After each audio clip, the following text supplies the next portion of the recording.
Ni tarehe 13 mwezi Agosti mwaka wa 2022. Mahali popote ambapo ulipo, hujambo na karibu katika matangazo ya uchaguzi nchini Kenya mwaka wa 2022. Mimi naitwa Victor Wanaswa na hii ni Mwanzo TV. Kumbuka shughuli bado zinaendelea, Wakenya wakiendelea kusubiri kwa hamu na gamu kujua yule ambaye atatangazwa na tume ya uchaguzi nchini Kenya kuwa rais ambaye atachukua mamlaka kutoka kwa rais anayestaafu Uhuru Kenyatta. Na hayo yakijiri, baadhi ya viongozi wameanza kutoa lalama zao kuhusiana na jinsi uchaguzi ulivyofanywa katika maeneo tofauti tofauti. Mmoja kati ya waliotoa lalama hizo ni aliyekuwa gavana wa kwanza wa kaunti ya Nairobi, Evans Kidero, ambaye alibwagwa katika kinyang'anyiro cha ugavana kaunti ya Homa Bay naye Gladys Wanga. Tazama.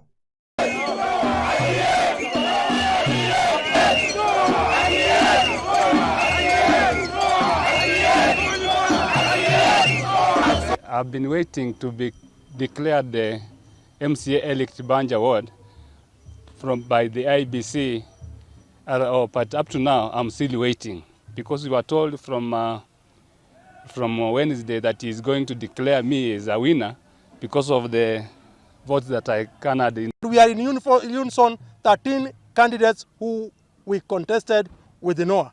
There is only 3 demands that we can even offer the IEBC, and we are sending message to Jepkati in Nairobi. We want the recount. If there will be any contest, we want the recount of all the ballot box in our... Hizi kura za Banja zihesabiwe tena, ama RO ambaye ameenda bila kutuambia ameenda, tulikuwa tunafikiri yuko hapa, tunasikia ameenda Nairobi. Tunashangaa alipeana ticket. One of our team members in Dewa was cut to pieces, is dead. Another one in Game here was cut to pieces and is dead.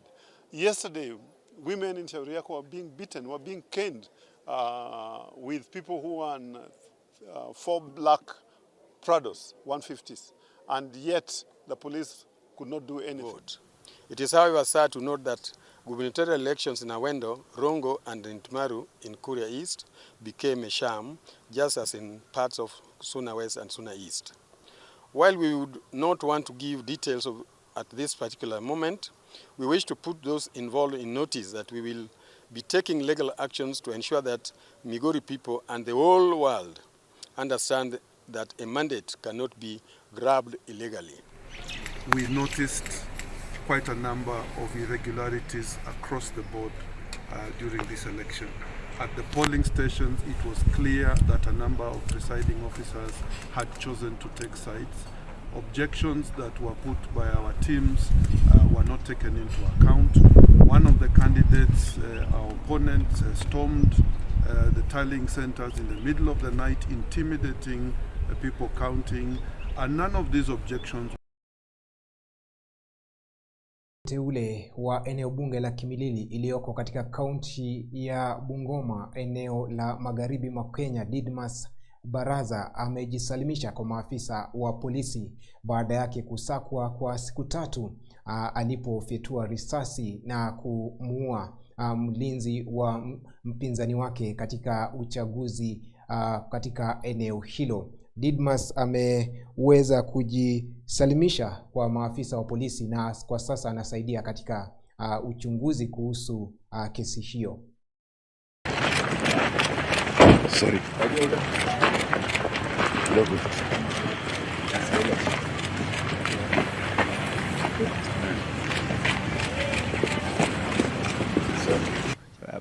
Before Sunday night at around 6 p.m.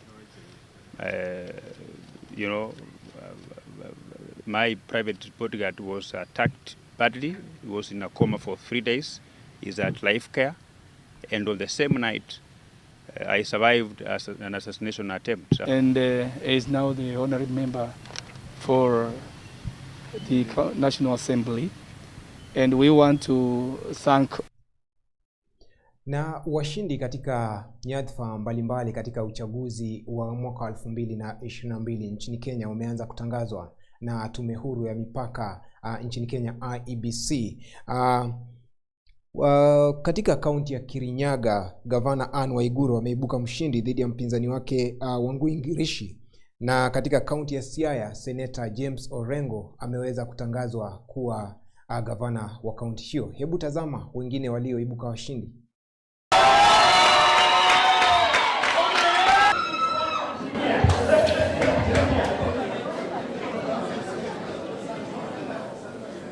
This has been a very long journey. It started 25 years ago. And for young people, I can tell you something. Power is never given, it's acquired. That much to count how many there are, but I say that it's really a gain if we have increased the number of women MPs. I have been at the forefront of the championing for women leadership and gender equality, and I think it will be very encouraging to see an increase in the number of women, especially at the Council of Governors and also at the National Assembly and the Senate and the MCAs as well. So it's quite encouraging to see women leaders being elected, and we hope that this will inspire a lot more to come out in this tough terrain and contest and play their role as leaders in this country. In terms of the allegations, they have the opportunity in court. They will present whatever evidence that they have, and the court will determine. That's what the law says. We are a respecter of the rule of law. It's going to be rooted on good governance, corruption-free governance. Secondly, I want to thank the Electoral Commission for the wonderful work you've done. It's been largely peaceful, and also thank our worthy competitors for the seat of governor, and I want to wish they would have been here so that we show that democracy is mature in this part of the country. We are waiting for the big one, which is the presidential election. I, the county returning officer for Garissa, declare that Nadif Jama Adan, ID number 0028359, has been duly elected as the county governor for Garissa County in the election held on the 9th day of August 2022. County returning officer, this 12th day of August 2022. I therefore declare Nadif Jama Adan as the duly elected governor for Garissa County. Congratulations.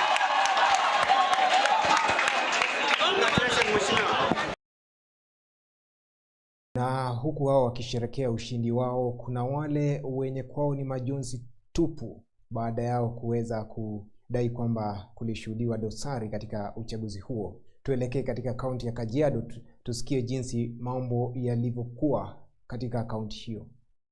Kumekuwa na malalamiko mengi sana. Tumeona seals kadhaa ambazo hatujui zimetoka wapi, na nimekuja hapa leo hii kuweka malalamishi yangu kwa CRO na kusema kwamba sijaridhika na jinsi nimeona kazi ya IEBC imefanywa.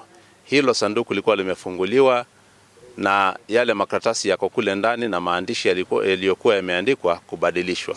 Na tumeshangaa kwa nini hatua yoyote haijachukuliwa na either security apparatuses na officials wa IEBC. Kwa hivyo haya ni maneno ambayo tutachukulia hatua, na tulisema tumepinga na hatujakubali ile matokeo yoyote ambayo tatangazwa na IEBC. There's no problem in voters voting past the time as long as they were in the queue. But there were additional voters being ferried into the line in areas in Garmara.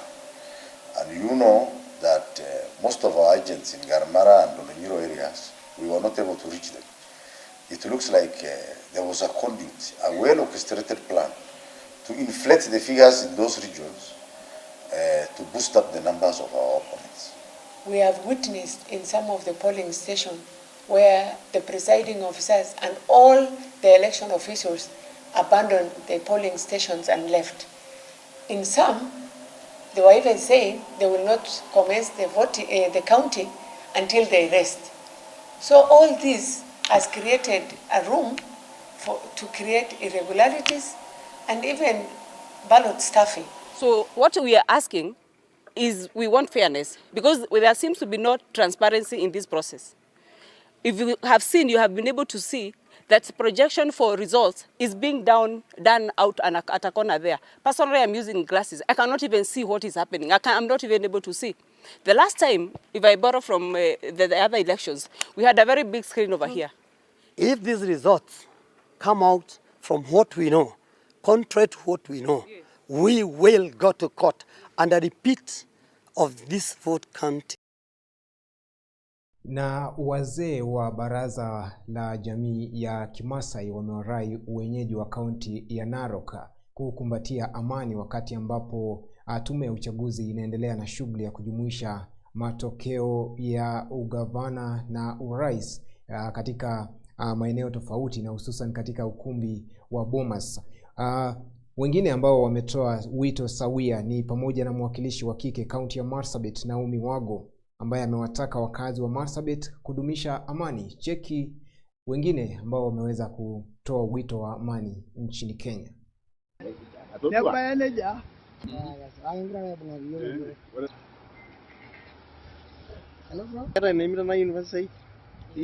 Nia yetu sisi kwanza kama wasee ni amani iweko, ni amani idumishwe wakati election ilikuwa ikifanyika na baada ya election.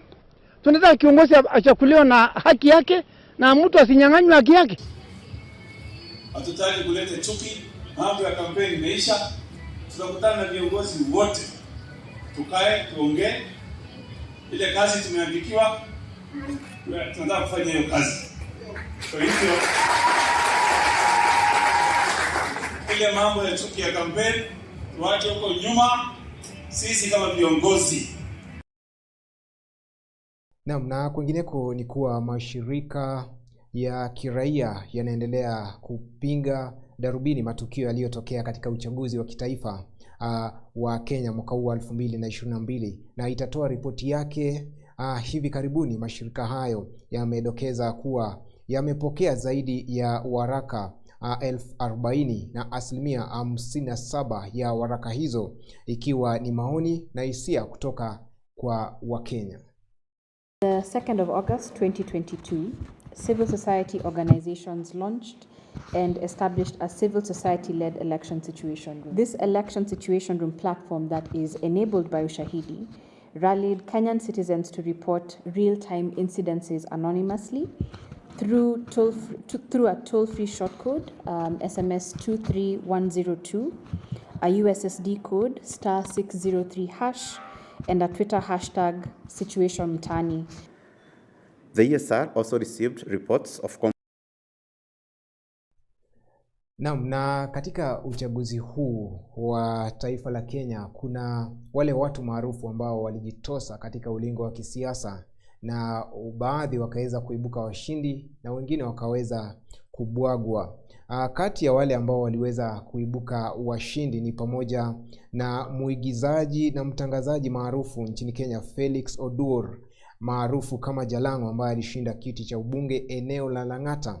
Jalango alimlambisha sakafu Nixon Koril ambaye amehudumu kama mbunge wa Lang'ata kwa miaka 5. Pia tunaye katibu mkuu wa SportPesa Ronald Karaure ambaye alishinda kama mbunge eneo bunge la Kasarani na kama mbunge huru. Hatimaye tuko na mwanablogi Robert Alai.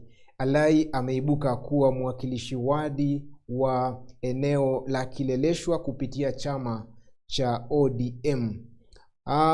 Kuna wale ambao waliweza kubwagwa katika kinyang'anyiro hicho ni pamoja na aliyekuwa mtangazaji wa shirika la utangazaji nchini Kenya KBC idhaa taifa Boni Msambi, ambaye alilambishwa sakafu katika eneo bunge la Kitui ya Kati. Vile vile tuko naye MC Jesse ambaye aliweza kuanguka kura katika eneo bunge la Imenti Kusini, na hatimaye tuko naye mwanamuziki maarufu nchini Kenya Kelvin Kioko aka Bahati mtoto wa mama, ambaye aliweza kuanguka katika eneo bunge la Mathare. Hivyo basi tunaendelea kufuatilia matokeo na matukio kuhusu uchaguzi huu wa taifa la Kenya kutoka maeneo tofauti tofauti, na hususan tukiwa tumeangazia ukumbi wa Bomas kuweza tu kupata kujua ni lini watakuwa wanatangaza mshindi wa uchaguzi wa kirais nchini Kenya. Kutoka kwangu sina la ziada.